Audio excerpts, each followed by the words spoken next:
Assalamualaikum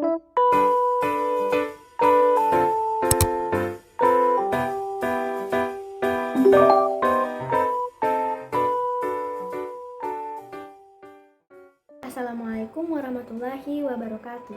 Baiklah, di sini saya akan menjelaskan materi tentang perbandingan pemberian jasa hukum di dalam perspektif hukum Islam maupun secara umum.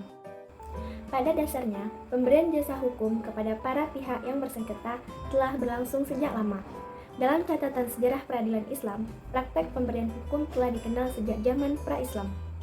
Pada saat itu, meskipun belum terdapat sistem peradilan yang terorganisir, setiap ada persengketaan mengenai hak milik, hak waris, dan hak-hak lainnya seringkali diselesaikan melalui bantuan juru damai atau wasit yang ditunjuk oleh masing-masing pihak yang berselisih.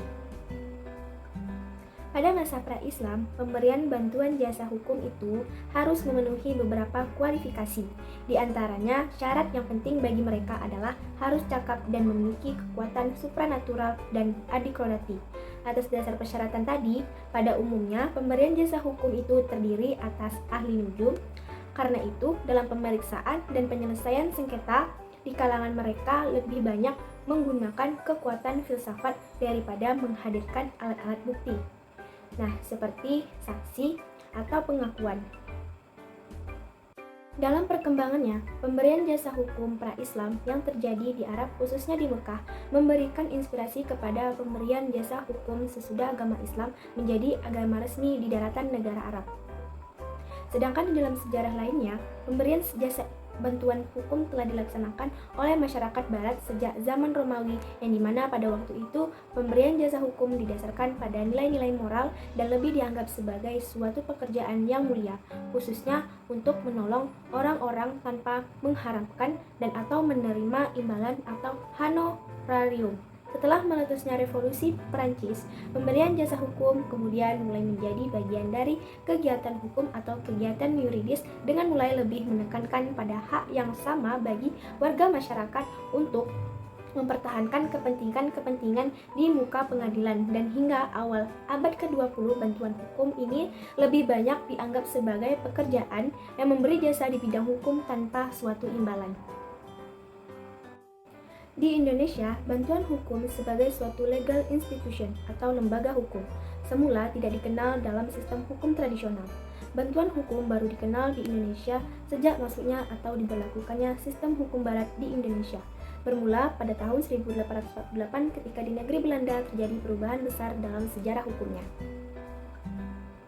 Konsepsi pemberian jasa hukum dalam Islam berbeda dengan konsepsi pemberian jasa hukum positif. Sebab dalam hukum Islam, konsep pemberian jasa hukum terbagi atas 3 bagian, yaitu hakam, mufti, dan musalik alaih. Sementara itu, konsep pemberian jasa hukum dalam hukum positif tidak membedakannya ke dalam 3 kategori tersebut, yang ada hanya pembagian dari segi pemberian nama semata, misalnya advokat, konsultan hukum, arbiter, dan sebagainya. Ketiga kategorisasi pemberian jasa bantuan hukum Islam tersebut sama halnya seperti advokat, pengacara, arbiter, dan konsultan hukum atau penasihat hukum yang berperan sebagai pemberi jasa hukum. Jasa hukum yang diberikan berupa konsultasi, menjalankan kuasa, mewakili, dan mendampingi, membela dan melakukannya, tindakan hukum lain, dan klien untuk menyelesaikan perselisihan, mendamaikan sengketa atau memberikan nasihat kepada para pihak agar saling melaksanakan kewajiban dan mengembalikan haknya kepada pihak lain secara islah. 1. Hakam. Secara etimologis, hakam dalam perspektif Islam adalah orang yang ditunjuk atau berperan sebagai penengah dalam penyelesaian sengketa. Proses penunjukan hakam dalam kajian fikih Islam disebut takim. Dalam pengertian bahasa Arab, takim berarti menjadi penengah bagi suatu sengketa. Sementara itu, menurut pengertian terminologis fikih, takim diartikan sebagai 2 orang atau lebih mentakimkan kepada seseorang di antara mereka untuk menyelesaikan sengketa dan diterapkan hukum syara antara sengketa mereka itu. Dalam kaitannya dengan pemberian jasa bantuan hukum yang diberikan oleh hakam, seorang hakam dalam menjalankan tugasnya akan selalu berpedoman pada sumber-sumber hukum yang dijadikan patokannya, yaitu Al-Quran, As-Sunnah maupun Ijma' Ulam. Al-Quran dijadikan sebagai sumber hukum pertama yang memberikan petunjuk kepada manusia agar apabila terjadi sengketa antara para pihak, apakah di bidang politik, bisnis maupun politik, dapat diselesaikan secara islah. 2. Mufti. Secara etimologis, mufti diartikan sebagai orang yang memberikan fatwa. Fatwa ialah kewajiban atas sesuatu pertanyaan yang tidak begitu jelas hukumnya. Sedangkan mufti secara terminologis adalah orang yang dipercayakan kepadanya tentang hukum-hukum Allah untuk disampaikan kepada manusia. Oleh karena itu, kelembagaan mufti adalah orang yang memberikan fatwa yang lazim disebut ifta. Dalam perspektif hukum nasional, mufti sama dengan penasihat hukum atau konsultan hukum. Yang ketiga yaitu musalih alaih. Secara etimologis, musalih alaih artinya memutus pertengkaran atau perselisihan. Secara terminologinya adalah jenis akad untuk mengakhiri perlawanan antara dua orang yang berlawan. Melakukan akad atau perjanjian adalah merupakan hak setiap orang dan dapat dibenarkan apabila perjanjian itu dalam hal baik. Pada hakikatnya, perjanjian biasanya dilakukan oleh orang atau kelompok orang terhadap suatu masalah yang disepakati dalam perjanjian tidak dapat dibatalkan kecuali oleh kedua belah pihak yang melakukan perjanjian.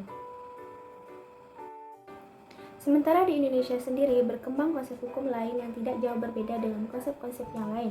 Para ahli hukum dan praktisi hukum Indonesia membagi konsep bantuan hukum menjadi dua macam, yaitu yang pertama bantuan hukum individual dan yang kedua yaitu bantuan hukum struktural.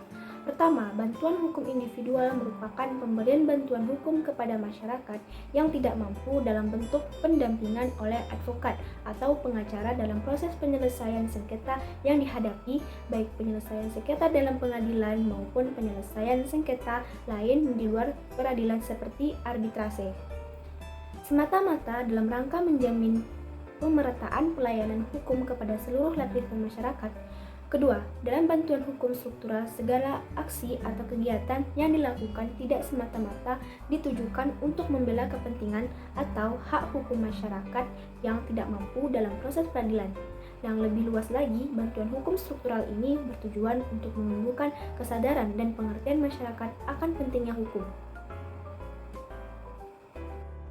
Bentuk-bentuk bantuan hukum yang ada di Indonesia. Yang pertama, advokat. Advokat adalah jenis pekerjaan yaitu pengacara atau ahli hukum yang berwenang bertindak sebagai penasehat atau pembela perkara dalam pengadilan. Istilah advokat sudah dikenal ratusan tahun yang lalu dan identik dengan advocato, attorney, rechtsanwalt, barrister, procureurs, advokat, abogado, dan lain sebagainya di Eropa yang kemudian diambil alih oleh negara-negara jajahannya. Kata advokat berasal dari bahasa Latin, yaitu advocare, yang berarti to defend, to call to one's side, to forge or to warrant. Jadi, advokat adalah orang yang berprofesi memberi jasa hukum baik di dalam maupun di luar pengadilan yang memenuhi persyaratan berdasarkan ketentuan yang sesuai dengan Undang-Undang Republik Indonesia Nomor 18 Tahun 2003 tentang advokat, yaitu pada pasal 1 ayat 1.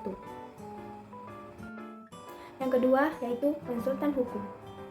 Konsultan hukum adalah seorang profesional hukum yang memberikan layanan konsultasi dan advokasi kepada individu, perusahaan, atau organisasi dalam hal hukum. Konsultan hukum adalah seorang ahli hukum yang berperan sebagai penasihat bagi kliennya. Mereka membantu klien dalam memahami hukum dan memberikan saran hukum yang tepat untuk membantu klien mencapai tujuannya secara hukum. Konsultan hukum juga dapat membantu klien dalam menyelesaikan perselisihan hukum atau masalah hukum lainnya melalui mediasi, arbitrase, atau melalui pengadilan. Tugas utama konsultan hukum adalah memberikan saran hukum yang akurat dan berkualitas kepada klien. Nah, mereka harus memahami secara mendalam masalah hukum yang dihadapi klien dan memberikan solusi yang terbaik untuk masalah tersebut. Nah, konsultan hukum juga harus mampu mengambil keputusan yang tepat dalam situasi yang sulit yang memiliki kemampuan untuk memperkirakan hasil dari keputusan yang diambil. Selain memberikan saran hukum, konsultan hukum juga dapat membantu klien dalam menyusun kontrak dan dokumen hukum lainnya. Yang ketiga yaitu penasihat hukum.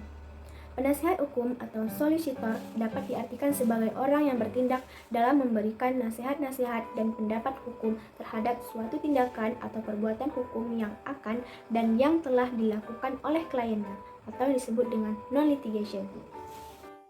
Cukup sekian penjelasan materi dari saya. Mohon maaf apabila ada kesalahan. Saya akhiri dengan wabillahi taufiq wa hidayah. Wassalamualaikum warahmatullahi wabarakatuh.